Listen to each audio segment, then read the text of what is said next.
সুদীপার কাজে খুশি হয়ে চৌধুরী বাড়ির বউ হিসেবে সুদীপাকে মেনে নিল বড় মা। হ্যাঁ বন্ধুরা, এমনটাই দেখতে পাবো আমরা অনুরাগের ছোঁয়া ধারাবাহিকের আগামী পর্বগুলোতে। বড় মা যখন দেখতে পায় সুদীপা ও আদিত্য কাছাকাছি, তখন কোনোভাবেই মেনে নিতে পারে না, তাই ঘরে চলে আসে এবং সেখানেই আলমারির সব কাপড় ফেলে দেয়। সেই মুহূর্তেই একটা লকেট দেখতে পায়, আর তখনই অভ্র এসে হাজির হয়। বড় মা তখন বলে, এটা তোমার কাউকে দেওয়ার জন্য কিনে রাখা সেই উপহার। অভ্র তখন মনে মনে ভাবে যে এটা তো তোমাকে দেওয়ার জন্য আমি কিনেছিলাম। মুখ ফুটে বলেছে, এটা যেখানে পেয়েছিলে সেখানেই রেখে দাও, অন্য একজনের জন্য এটা ছিল। অভ্র যখন চলে যাবে ঠিক সেই মুহূর্তে পরমা পথ আটকে দাঁড়ায় আর বলেছে, তোমাকে আজকে সত্যিটা বলতেই হবে। তুমি কি জানো? অভ্র তখন বলে, আমি যেটা জানি সেটা তোমার না জানলেও চলবে, সেটা তুমি সহ্য করতে পারবে। এই বলেই চলে যায়। এতে করে পরমা কান্নায় ভেঙে পড়ে। তারপরেই পরমা রেডি হয়ে যখন নিচে নেমে আসে, আদিত্যর পাশে দাঁড়ায় ঠাকুর মশাই তখন পরমা আদিত্যকে স্বামী স্ত্রী ভেবে নেয়। তখনই সুদীপা দেখতে পায় অভ্র মন খারাপ করে আছে, তাই তখনই অভ্র ও পরমাকে মিলিয়ে দেওয়ার জন্যই ঠাকুর মশাইকে বলে, আপনি ভুল করছেন, উনি আদিত্যর স্ত্রী নয়, আমি হলাম ওনার স্ত্রী। এতে করে পরমা অবাক হয়ে যায়। সুদীপা বড়মার কাছে এসে অঞ্জলি দেওয়ার কথা জিজ্ঞেস করলে বড়মা বলে, এই বাড়িতে অনেক অজানা লোক আছে, তারা এমনিতেই অঞ্জলি দেয়, তাই যে কেউ অঞ্জলি দিতে পারে।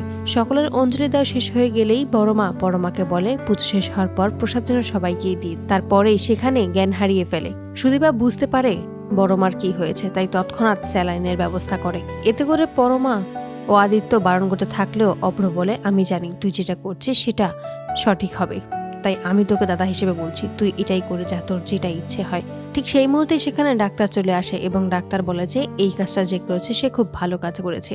তখনই সবাই বলে, সুদীপাই এই কাজ করেছে। তখনই ডাক্তার বলে, তুমি খুব ভালো সিদ্ধান্ত নিয়েছো।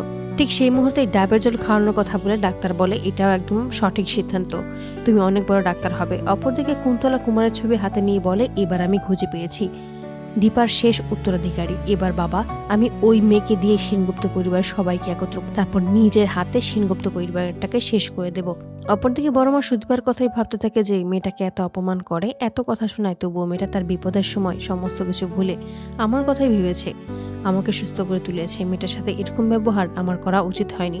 তারপরেই নিচ নেমে আসে এবং সেখানে সকলের সামনেই সুদীপাকে বুকে টেনে নেয় আর বলে যে আজ থেকে তুমি এই বাড়ির ছোট বউ। বড়মা সুদীপাকে মেনে নিয়েছে, এতে করে বাড়ির সকলেই খুশি হয়ে যায়। তো বন্ধুরা, তোমরা এটাই তো চাও যেন এভাবেই সুদীপার কাজে খুশি হয়ে চৌধুরী বাড়ির বউ হিসেবে যেন সুদীপাকে মেনে নেয় বড়মা? কমেন্টে জানাও। আর নিয়মিত আপডেট পেতে আমাদের চ্যানেলটি এক্ষুনি সাবস্ক্রাইব করে পাশে থাকো। ধন্যবাদ।